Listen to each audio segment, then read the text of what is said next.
galera, bom dia aí. Vamos começar. A gente vai fazer 2 aulas aí de engenharia de software. Tá? A gente está fazendo uma dobradinha, eu e o Lúcio, quanto a engenharia de software. Imagino que vocês devem ter tido já aula com ele. Tiveram também 2 aulas. E aí a gente dividiu os assuntos. Eu fiquei com a parte de métodos ágeis, teste e requisitos. Tá? Para quem teve aula da Petrobras, né, eu acho que até, de repente, até explica talvez um pouco mais vazia a sala de hoje, que a gente acaba tendo que cobrir o mesmo assunto 2 vezes, então foi bem próximo, né, e funciona como uma revisão. Aí, para não ficar tão entediante para quem teve aula da Petrobras, as questões pelo menos serão diferentes, tá? A gente vai dar uma abordagem um pouco diferente, tentar usar exemplos diferentes, e as questões que a gente vai trabalhar são diferentes. Eu vou começar falando do manifesto ágil, tá? Eu vou tentar falar hoje de 3 assuntos, tá? Falar do manifesto ágil, tentar falar de Scrum e de DevOps, tá? DevOps vai ser a primeira vez que eu vou falar para concurso. É um assunto que vem surgindo aí desde 2009 no mercado. É um assunto que está realmente em ênfase. Hoje em dia o mercado está caminhando para esse conceito de DevOps.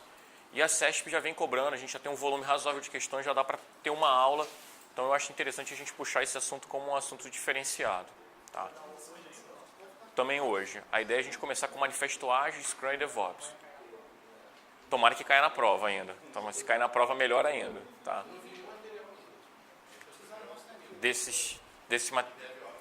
De DevOps, né? Ainda não viu. Você não viu nenhum material, nenhuma questão que você diz? Não vi. Por exemplo, não vi ninguém gerar material e dar aula sobre isso. Entendi. Já tem certificação, tá? A gente está estou tentando me organizar para puxar a certificação. Já tem uma empresa aqui no Brasil aplicando a certificação de DevOps com a Exim. Eu estou tentando estruturar para trazer aqui para o Rio também esse material. A gente está vendo aí se a gente vai conseguir se organizar, se a gente vai ter gás ou não para fazer isso. Mas é uma certificação, assim como a certificação Scrum Master teve uma levada muito forte, muita gente certificou, o profissional DevOps também deve ter uma tendência a certificar. Tá? É uma coisa meio que está puxando, né? O método ágil trouxe um novo cenário e o DevOps tem uma chance boa de completar esse cenário. Tá? Eu acho até melhor do que alguns frameworks como Safe, como o próprio Nexus, que a própria Scrum recomenda. O DevOps eu acho que é mais aberto, ele é mais solto, ele te permite atuar de forma mais inteligente, tá? Mais integrada. Tá? Eu prefiro. Então, assim, esses três assuntos eles estão, de certa forma, cronologicamente. Tá? O Scrum ele é mais velho que o Manifesto Ágil, só que ele estava muito na informalidade. Eu vou começar falando do Manifesto Ágil para...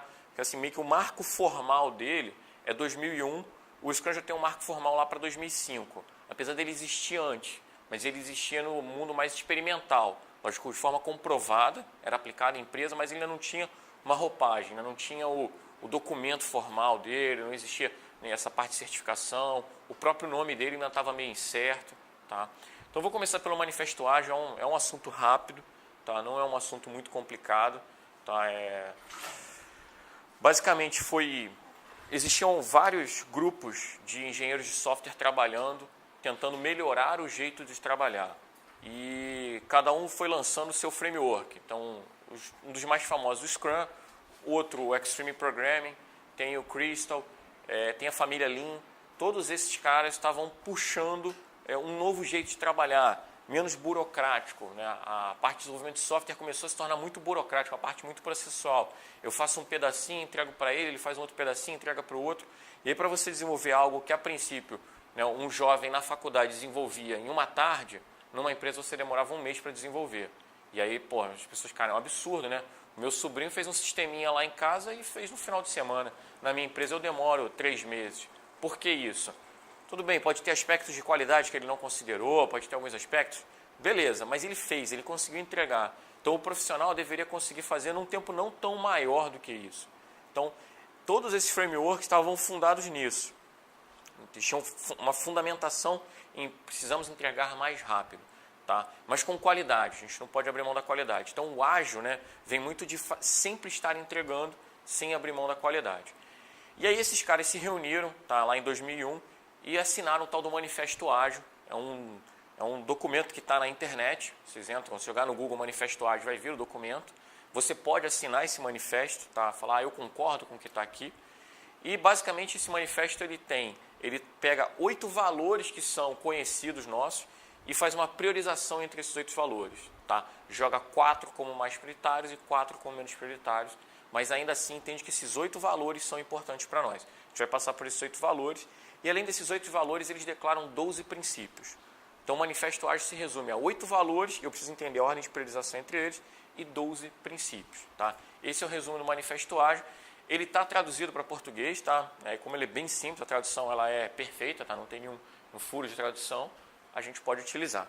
Aqui está a bibliografia, né? Não ficou muito boa aqui a fonte aqui no projetor, mas está ali o caminho, se alguém um dia quiser procurar. Tá? E aí vamos lá, sobre esses 8 valores. Os 8 valores estão aqui, tá? E repara que 4 estão para esse lado e 4 estão para o outro lado. Esse lado são um lado que a gente entende que são mais importantes do que estes demais. Porém, a gente não desvaloriza totalmente essa parte. Repara, processo e ferramenta é importante para software? É importante. Só que ele entende que a interação entre as pessoas, o relacionamento entre as pessoas é mais importante do que processo e ferramenta. Tá? Ele entende também que o software funcionando é mais importante que documentação abrangente.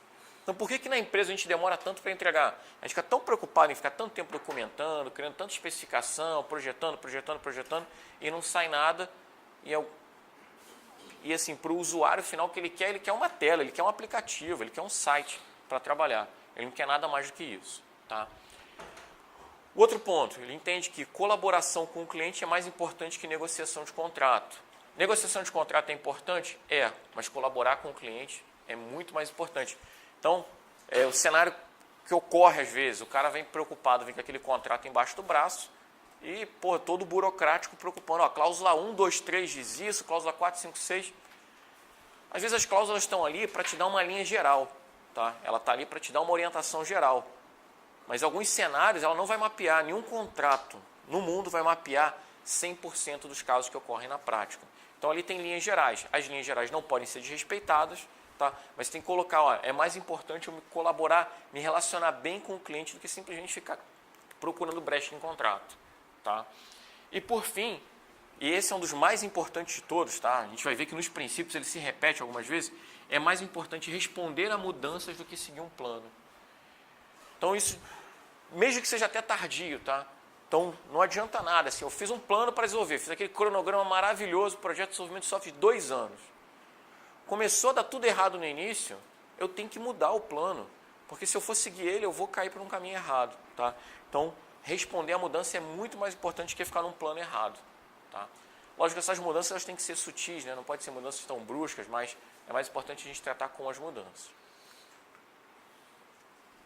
Galera, dúvida entre aqui os 8 valores que são expressos pelo manifesto e a priorização entre eles. Então, muito comum em questão de concurso, tá? Tem uma quantidade bem grande. Perguntar quais das relações abaixo está correta ou está incorreta. Eles adoram do incorreta para essas questões.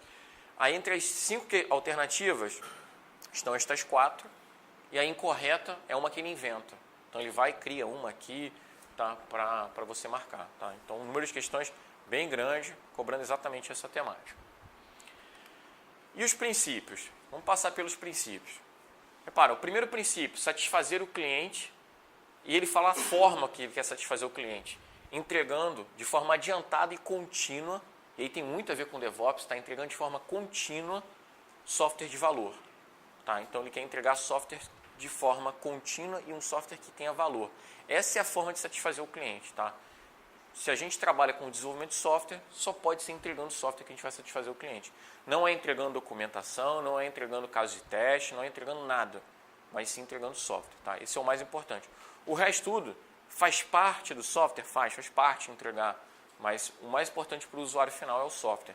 A maioria dos softwares que a gente usa no celular, a gente não está preocupado com documentação, com nada. A gente, como usuário do teu Internet Banking, você quer usar ali o site, o app ou o site do Internet Banking, não está nem aí para documentação. Você quer fazer uso. Segundo princípio, aceitar mudanças de requisitos mesmo no fim do desenvolvimento. Tá? Então, nunca é tarde para se implementar uma mudança. Tá? Nunca vai ser tarde para realizar isso. Importante, tá? Os princípios estão enumerados, mas não tem uma prioridade entre eles não. Tá? São 12 princípios, todos eles com importância igual. Tá? Terceiro princípio, ele complementa esse primeiro, né? Entregar software funcionando com frequência. E ele dá uma escala. Ó, a gente tem que entregar software em escala de semanas, no máximo meses. Então, a gente tem que ficar na ordem de grandeza aqui, entre semanas e meses. Lógico que se ele está falando entre semanas e meses, não deve se esperar 10 meses para entregar o software. Tá? Deve ser no máximo ali, no máximo mesmo 10 semanas, seriam mais ou menos aí uns 2 meses. Tá? Então, a gente tem que estar trabalhando, né, no máximo aí em 2 meses. Com preferência para períodos mais curtos. Quanto mais curto, melhor. Tá? A gente vai ver que, só para dar uma adiantada em DevOps, que DevOps fala que você pode entregar software 4, 5 vezes no mesmo dia. Tá? A gente pode ter entregas o tempo todo. O quarto princípio é pessoas relacionadas ao negócio, desenvolvedores devem trabalhar em conjunto diariamente. Então, nada daquela coisa assim, eu faço uma reunião a cada 2, 3 meses com o cliente e depois eu vou lá e entrego fazendo outra reunião. Tem dúvida? Liga para o cliente. Tá? Liga para o teu usuário, para o teu ponto focal, liga para quem for. Então, a gente tem que trabalhar em conjunto. Se der para estar no mesmo espaço físico, melhor ainda. Tá? Às vezes, dentro do projeto, tenta reservar um espaço, uma sala de reunião, para botar a galera ali, os desenvolvedores, para poder estar mais próximo. Tá? Tem algumas pessoas que estudam a parte de conhecimento, não só sobre software, que chamam do ambiente osmótico, que é um ambiente que você consegue absorver algum conhecimento simplesmente escutando. Então, você escuta o teu cliente comentando, às vezes, com o chefe dele, comentando com o grupo que ele trabalha, e já consegue ir associando alguma coisa no software.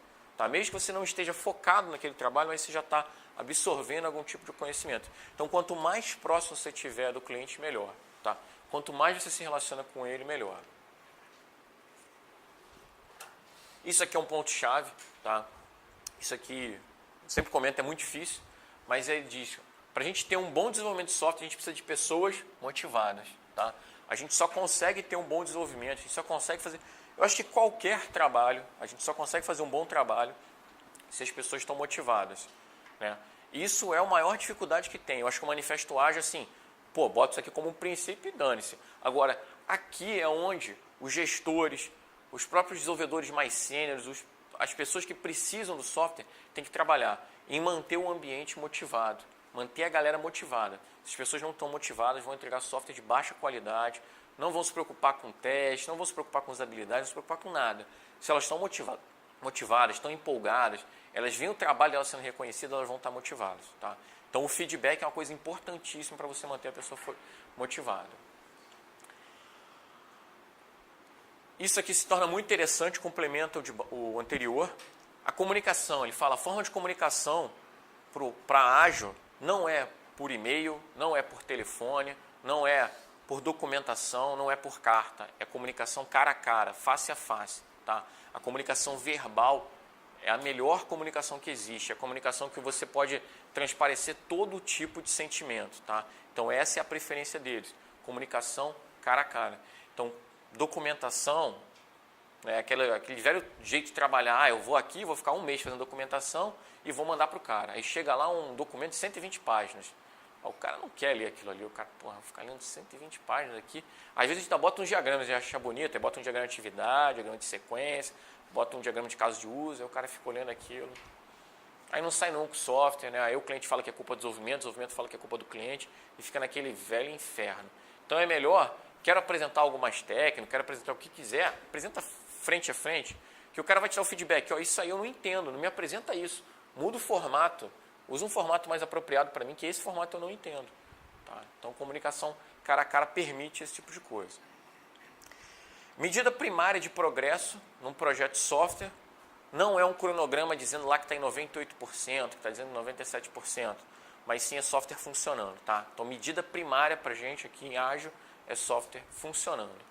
Okay? Ele entende que como a gente vai estar entregando sempre, você sempre está entregando software para o cliente, você acaba não precisando ficar trabalhando até tarde, trabalhando de madrugada, trabalhando no final de semana. Ele entende que isso promove um ambiente sustentável, tá? Que o ambiente onde se trabalha com o método ágil é muito mais sustentável. Porque você também mantém o relacionamento com o cliente. Até que tem um atraso, o cliente está muito antecipado, ele sabe que está atrasado, ele sabe o plano de ação que está sendo feito para contornar o atraso, ou ainda ele aceita aquele atraso. Principalmente se for da mesma empresa, quando o cara é da mesma empresa, é diferente quando você contrata alguém externo, aí quando você contrata alguém externo para fazer uma coisa na sua casa, você quer meter o pau, né? Agora, se é alguém da sua casa, você vai no mesmo nível. Você fala, não, beleza, a gente atrasou, então vamos, esse final de semana não vamos fazer isso não, vamos deixar para o próximo. Então, você permite compartilhar, né? Você tem a cumplicidade sendo compartilhada. Tá? O nono é um ponto que alguns frameworks vão em excesso, tá? O DevOps vai em excesso, o XP vai em excesso, o Scrum deixa bem aberto, mas ele fala, ó, a gente precisa ter excelência técnica e bom design. Tá? Então, para ser ágil, tem que ter excelência técnica. Não adianta querer fazer de qualquer maneira, tem que ter excelência técnica. O software que eu estou criando hoje, eu vou ter que dar manutenção nele daqui a 6 meses, daqui a 1 ano, eu tenho que dar manutenção nesse cara sempre. Então, para eu manter a agilidade, eu tenho que trabalhar com excelência técnica e bom design. Aqui, quando ele fala bom design, não é só de tela, tá? O projeto tem que ser bem feito, eu tenho que ter uma boa estrutura, um bom banco de dados, um bom diagrama de classe, eu tenho que ter toda uma arquitetura de software bem montada. Tá? Simplicidade. Tá? Eu acho muito bonita essa frase, é um momento poético aqui, tá? Mas ele define o que é simplicidade. Ele fala, simplicidade é a arte de maximizar aquilo que você não fez. Tá? Então, não precisava ter, sei lá, feito um diagrama que não ia servir para nada naquele software.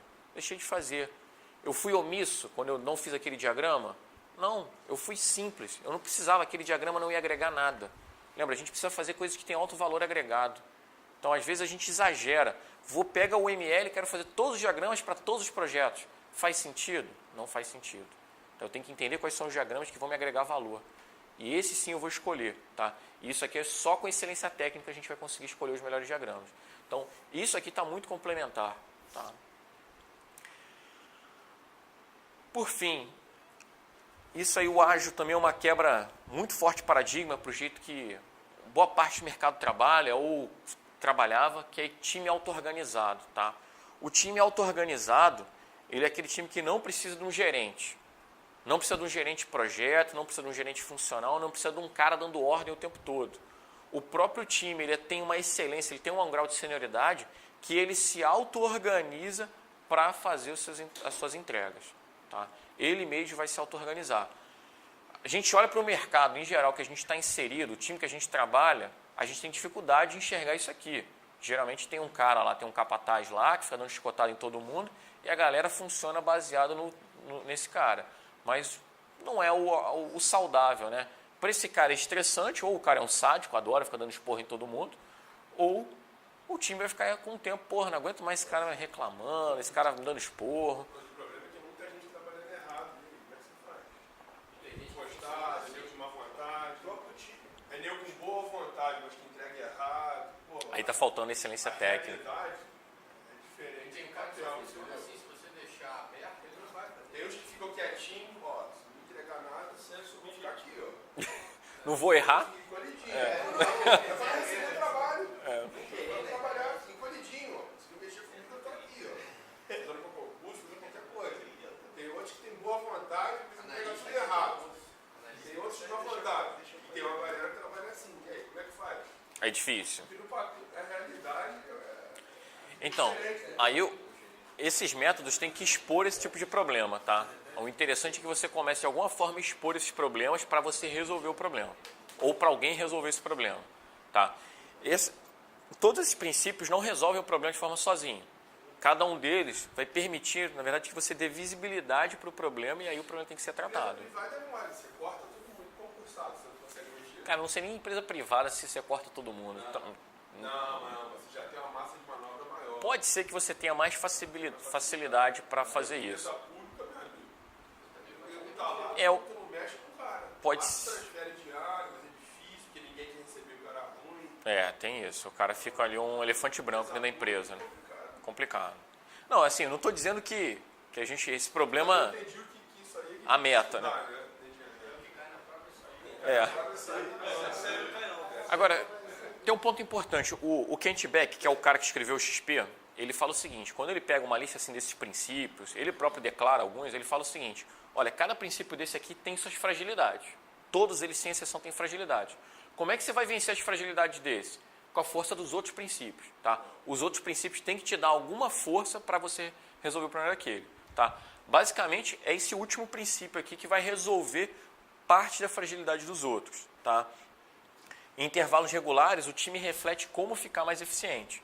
Ele tem que se ajustar e se otimizar o comportamento. Então, você tem que começar a gerar documentação, indicador, para mostrar, peraí, fulano de tal entrega quantos, sei lá, pontos de função por mês? Entregou 15, o outro entregou 12, o outro 13, ele aqui entregou 1. Pô, tem alguma coisa errada, o cara pode estar precisando de treinamento, o cara pode estar... É júnior, exatamente. Pode ser que eu precise colar então um sênior junto com o júnior para ele evoluir. Pode ter alguma coisa ali que precisa ser tratado. Agora o time tem que tomar essa decisão, tem que ter a maturidade. Ó, vou colar esse maluco com esse. Aí de fato, colei todo mundo com ele e ele continua apresentando os mesmos problemas, aí realmente a gente tem que... Já começa... O time auto-organizado vai ter que se auto-organizar para outra coisa. Nada contra, tá vendo? Mas todo mundo é considerado do mesmo nível. É mesmo. Então não teria essa diferença de... Em teoria... Então, o time auto-organizado ele tem a consciência que existem pessoas mais experientes e menos experientes. Tá? A excelência técnica se dá porque você vai ter alguns mais experientes e esses caras vão estar educando esses menos experientes. Conceito de família mesmo. Você tem lá a criança, faz besteira o tempo todo, mas de vez em quando ajuda, né? Tira o prato da mesa e bota lá. Vai fazendo menos, mas faz um pouco, né? O adolescente já até lava o seu próprio copo, né? Quando ele fica adulto, ele já está lavando a louça toda, já está ajudando de uma forma completa.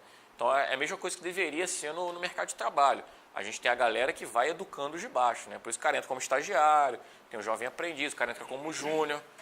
Só que nem sempre, às vezes o cara entra como júnior e o nego larga o cara lá, ninguém está preocupado. Não, esse cara já ganha muito bem, ele tem que se virar, ele tem que dar o jeito dele. E às vezes também a galera nova entra marrenta também, né? Entra cheio de marra na empresa. O outro lá tem 30 anos de empresa, o cara acabou de chegar já conta um monte de história, conta um monte de vantagem. Então, a gente tem um problema comportamental muito sério, né? Conflito de gerações.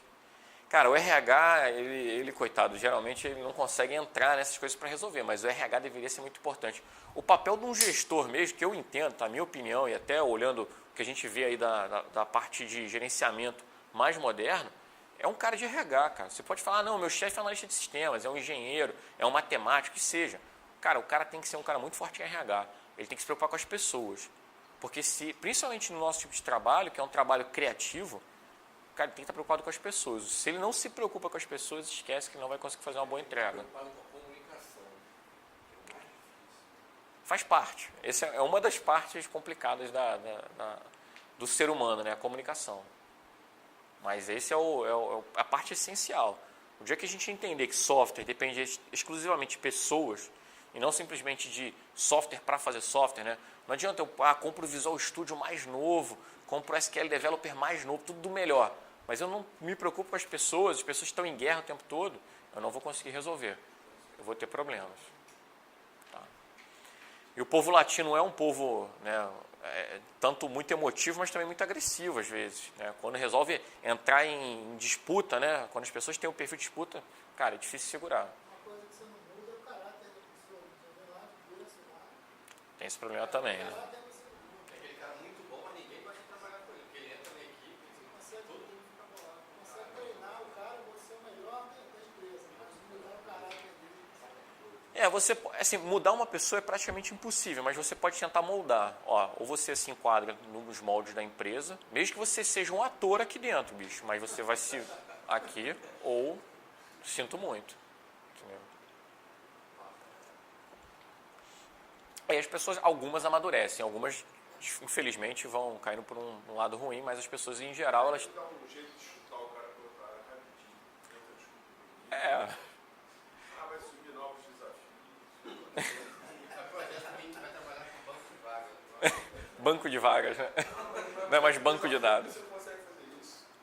Empresa pública... Tem coisas piores. Depois a gente conversa um pouco sobre isso, tem coisas piores que ocorrem, tá? Então, o manifesto ágil, ele é dito um manifesto guarda-chuva, tá? Ou seja, praticamente todos os métodos ágeis, a gente coloca o Kanban aqui, ele é um cara meio híbrido, tá? Todos eles estão aqui. Hã? Cara, o Kanban em essência é o quadro, né? É o quadro visual, mas o Kanban ele tem a filosofia toda montada por baixo dele, tá? Então a gente tem alguns conceitos que estão a mais do quadro, tá? Ele extrapola o conceito do quadro. A questão é que, em geral, o manifesto ágil está preocupado em coisas interativas e incrementais. E o Kanban não é tão iterativo. Ele não é iterativo. Ele é só incremental. Tá? Ele não tem essa preocupação. O próprio DevOps, a gente vai ver que o DevOps também não é tão iterativo. Ele é muito mais incremental. Ele está preocupado em gerar novos incrementos. A marcação temporal é uma coisa para a gente poder se organizar inicialmente. A gente está muito perdido quanto à marcação temporal. Aí a gente começa a trabalhar de forma iterativa. A partir do momento que a gente consegue já ter uma maturidade de saber, de fazer as entregas, uma responsabilidade, a gente já não precisa da marcação temporal. A reunião de planejamento se torna opcional, a reunião de entrega se torna opcional, as coisas começam a se tornar opcionais. Tá? Mas isso depende de uma maturidade muito forte. Aí realmente a excelência técnica tem que estar lá em cima. Tá? Porque tudo que você tira, você começa a se expor em alguns aspectos. Aí você tirando, você tem que ter maturidade suficiente para assumir esses riscos. Mas vamos lá, vamos ver então questão de concurso. Tá? Aí questões cobrando o manifesto ágil. Lá na aula da Petrobras, a gente só viu questões da Cisgran Rio. A gente não tinha nenhuma questão da Cisgran Rio sobre o tema. Lógico que ela pode passar a cobrar. Né? Ela ficou um tempo aí parada sem fazer questões. Vamos ver aí se eles vêm cobrando. Então vamos lá. Dada a urgência aqui no desenvolvimento de software, a equipe de TI do TRF3 resolveu utilizar uma das metodologias ágeis de desenvolvimento de sistemas. Um dos princípios desta metodologia é dar maior prioridade aos procedimentos e ferramentas do que pessoas e interações? Não, ao contrário. Ao desenvolvimento de uma documentação abrangente do que as funcionalidades? Ao contrário, mas é importante entregar a parte funcional do software, né? O software funcionando. A negociação de contratos que é colaboração com o cliente? Contrário. Responder a mudanças do que seguir um plano pré-estabelecido? Parece boa, né? Vamos só ver a última. Ao desenvolvimento completo do software? A gente vai entregar sempre, né? De forma antecipada, vários pedacinhos. Tá? Então, de fato, letra D de dado. Dúvida, galera? 84? Entregas parciais não é entrega ainda você entrega o módulo, por exemplo. Então, eu acho que a tua pergunta é, eu vou botar, eu fiz uma entrega, eu vou entregar em produção? Essa é a tua pergunta? Não, porque o software só está pronto quando é tudo, né? O que é essa entrega parcial? Não. Só um módulo? Não, o software está pronto quando a partir, ele pode ser reduzido. Eu preciso, sei lá, de um software aqui para controlar. Essa empresa aqui que é aluguel de sala resolveu ter um software para controlar, fazer gestão aqui de toda a parte de ambiente. Eu posso começar, vou começar com cadastro de sala, né? Eu faço só cadastro de sala e reserva de sala. Posso ampliar depois isso e colocar os equipamentos, projetor, ar-condicionado, frigobar. Então eu vou ampliando o meu software ao longo do tempo. Mas a partir do momento que eu tenho só o cadastro, sei lá, de salas, eu já não tenho software. Depois eu vou ampliando esse software de forma a agregar valor. Aí eu tenho que ver onde é que está o calo do cara. O calo do cara tem o cadastro dos clientes que estão ligando para alugar sala. Então, depois que eu cadastrei as salas, eu vou agora cadastrar os clientes para te facilitar a vida. Agora o meu calo é controlar, sei lá, a limpeza das salas. Então eu vou fazer um módulozinho aqui para controlar a limpeza. Então eu vou agregando valor conforme a dor do gestor do sistema, né? O dono daquele sistema. E é importante, repara que às vezes a dor do cara mudou. Chegou um bombeiro aqui, pegou um problema e falou, aqui está tudo inconforme. Vocês deveriam estar fazendo manutenção no extintor de incêndio de 3 em 3 meses, tem que emitir um laudo, não sei o que. Caraca, um monte de coisa para eu gravar. Vou pedir um módulozinho no software. Aí o cara antes estava preocupado talvez com o cadastrar projetor, para tudo. Eu quero agora controlar a parte de incêndio aqui. Extintor de incêndio, mangueira, quero controlar todo esse aspecto. Então, é muito mais importante para o cara responder à mudança, porque ele tem um impacto direto no negócio dele. Se ele não faz aquilo ali, ele vai ser multado, ou ele pode ser até interditado. E aí ele não vai ganhar nenhum dinheiro para alugar a sala. Não adianta nada ele querer cadastrar o equipamento se ele não pode nem abrir o curso. O bombeiro vai lá e eu falo, você não funciona mais.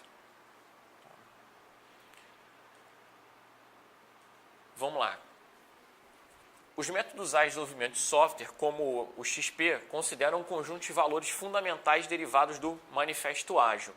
Assim, esses métodos valorizam menos, tá? O que ele valoriza menos?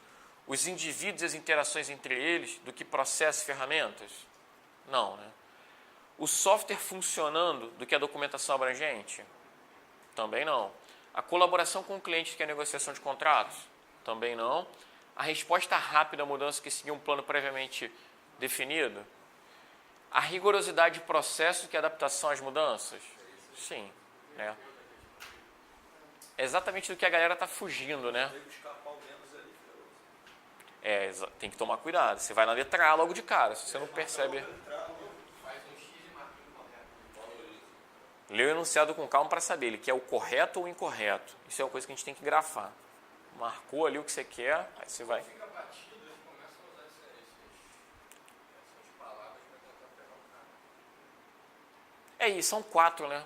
Para ele montar a questão, basta inventar uma quinta. Entendeu? Inventou a quinta, tem uma questão pronta.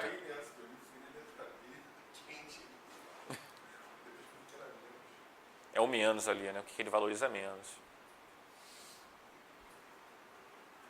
E às vezes quando ainda está na letra E, o nosso cérebro com o tempo se desorganiza, que aí chega na D assim, isso aqui está certinho, aí marca, né? Depois de 40 questões, você também já vem tudo certo. A excelência técnica, ao fazer prova tem que ser ágil, mas ágil não é só velocidade, tem que manter a excelência técnica. Tá? Marcando. Muita. Assim, eu sei, é duro, galera, mas quanto mais treina, né, chega na prova, você chega mais preparado. A missão de passar em prova de concurso não é fácil, não, tá? Realmente é. Já viu alguma discussão de festival, algum tipo? Cara, já teve sim. Já teve mais de uma.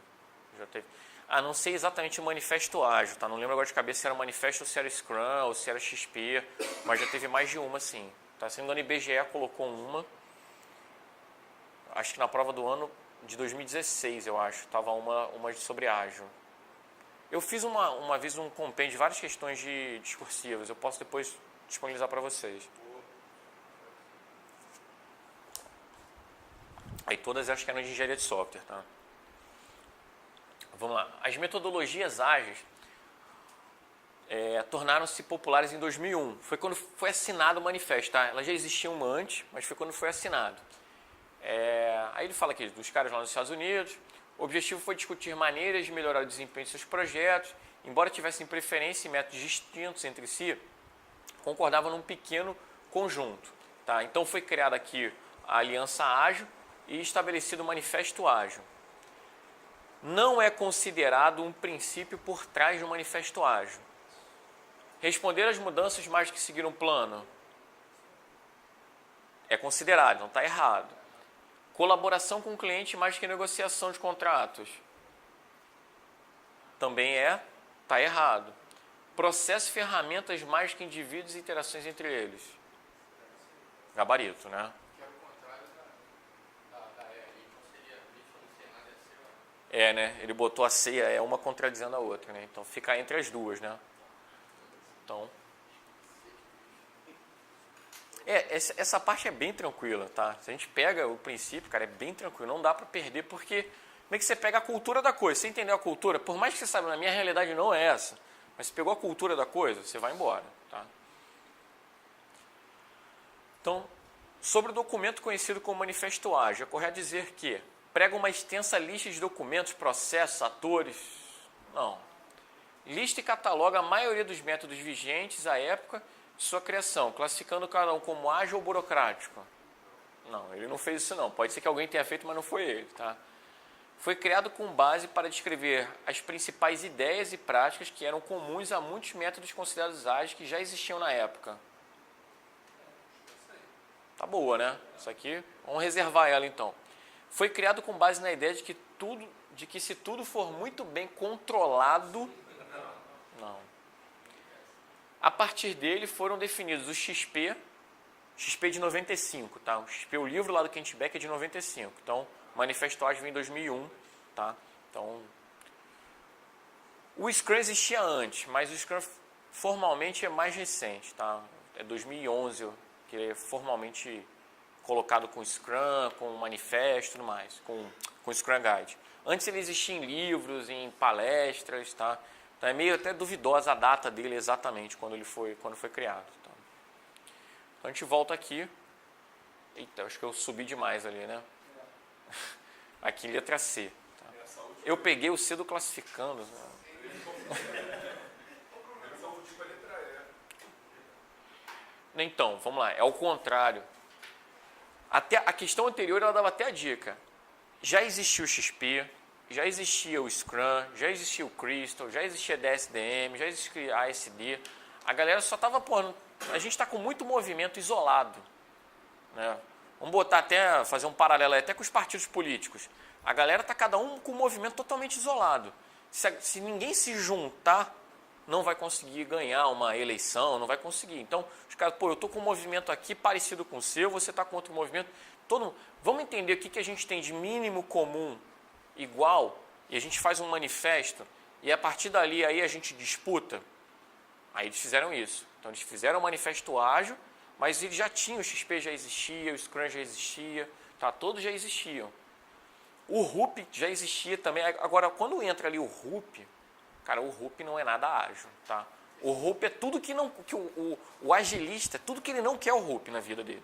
Fala, cara, o RUP é muito bom, tá? Não estou dizendo que seja ruim, não. Mas ele olha o RUP e fala, cara, isso é muita burocracia. É muito grande. Às vezes, você desenvolver um software pequeno, tá? Aí o RUP tem muita coisa.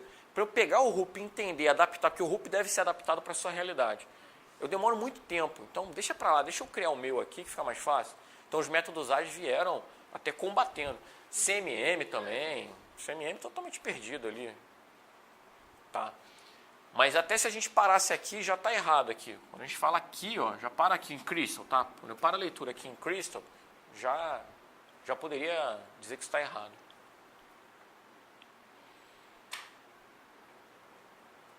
O Lúcio deve ter comentado o RUP com vocês. Sim. Vocês lembram a estrutura do RUP, um monte de processo, né, as fases, né, um monte de artefato, um monte de papel, gráfico de baleias, né, sempre. Então é bem pesado mesmo, tá? Ele é uma ótima referência, tá? O RUP é uma excelente referência. Eu não sei nada sobre desenvolvimento de software, estou perdido. Cara, dá uma lida no RUP e vê o que é interessante para você. Só que vai pincelando aos poucos, não pega, tenta implementar ele todo de uma vez só. Tá? Você pode fazer, o próprio RUP já tem alguns caminhos para o ágil, tá? Ele já tem lá um framework mais focado para ágil, tentando começar menor e depois você cresce, não começando grande e tendo que encolher, reduzir, né? Vamos lá. O manifesto ágil delineia 4 valores e 12 princípios. Isso aqui é verdade? Ele delineia 4 valores? São 8, né? Ele dá preferência a 4 valores em detrimento de outros 4. E 12 princípios que todos os participantes concordam com, no mínimo, o denominador comum na prática do desenvolvimento de software. Entre eles, indivíduos e interações mais do que processos e ferramentas. Software que funciona mais do que documentação compreensiva. Documentação compreensiva. Tá estranho isso aqui, né? É documentação abrangente, tá? Eu não sei, eu procurei no dicionário, juro que eu procurei no dicionário para ver se tinha compreensível em algum momento sendo igual a abrangente, podendo ter esse sentido. A princípio eu não achei, tá? Mas vamos passar pelos próximos, tá? Colaboração do cliente mais do que negociação de contrato. Responder à mudança mais que seguir um plano. Cara, tá toda boa menos isso aqui. Esse compreensivo aqui não tá bom, tá? Então vamos para as próximas. Software que funciona mais que documentação compreensiva. De novo, né? Colaboração com o cliente mais que negociação de contratos. É boa. Responder à mudança mais que seguir um plano é boa. Soluções rápidas mais que soluções de alta qualidade. Não. Excelência técnica. A gente não pode abrir mão da qualidade de hipótese nenhuma. Então a B está errada. C. Colaboração com o cliente mais que negociação de contrato. Legal. Solução rápida mais que soluções de alta qualidade. Está fora. D. Soluções rápidas mais que soluções de alta qualidade? Está fora. Nenhuma das alternativas acima. E aí, galera? Letra A ou letra E? Aqui não dá para saber, né? Infelizmente, isso acontece às vezes em prova. Tá? O que acontece? Você vai ter que escolher uma. Tá? Eu particularmente escolheria a letra E. Tá? Se viesse o gabarito como veio na letra A, eu pedi anulação dessa questão. Porque isso aqui está errado. Não é documentação compreensiva, é documentação abrangente. Tá? Se tiver documentação, tem que ser compreensível. A palavra compreensiva é inteligente. Tá ligado? É entendimento, né? Abrangente... são duas palavras que não concorrem entre si, né? Abrangente, você pode ter uma coisa muito abrangente, abrange tudo, mas não é compreensível. Eu não consigo, pode estar tudo escrito em russo, não é compreensível pra gente, né? Então, você pode ter... Eu iria aqui na letra E, tá? Questão de prova, eu iria na letra E, eu ia tomar na cabeça porque a banca veio com gabarito aqui na letra A, eu abriria o meu recurso para tentar eliminar a questão. E aí, importante, gente, essas questões, principalmente que tem polêmica, tá? Dá uma anotadinha, fica até o final da prova, esse é o primeiro ponto, tá? Fica até o final da prova para levar sua prova para casa. Tentar, vou ganhar 1 hora do dia, cara, esquece. Não vale a pena, né? A gente vive tanto tempo, fica ali, leva o seu cartão. Essas questões que você entende que tem uma polêmica, você percebeu a polêmica, marca, ok? Saiu o resultado, aí vamos supor, você resolveu aqui na hora da prova, você marcou letra A, tá estranho, mas eu acho que o cara só botou um termo aqui, é sinônimo, deve ter algum dicionário, algum significado de dicionário que é equivalente, eu não sei. Aí você marcou letra A, fica quieto, beleza, comemorou. Marcou letra E, recurso, na hora, já procura a documentação, bota o teu recurso ali, tá? Eles vão aceitar o teu recurso? Não sei, pode ser que aceite, pode ser que não aceite, tá? Mas faz a tua parte. E aí, possivelmente, a questão dessa deveria ser anulada, tá? Ou o gabarito ser trocado. Na verdade, essa aqui eu entendo que o gabarito tem que ser trocado, tem que ser letra E, tá? Mas é importante a gente ter isso em mente, tá?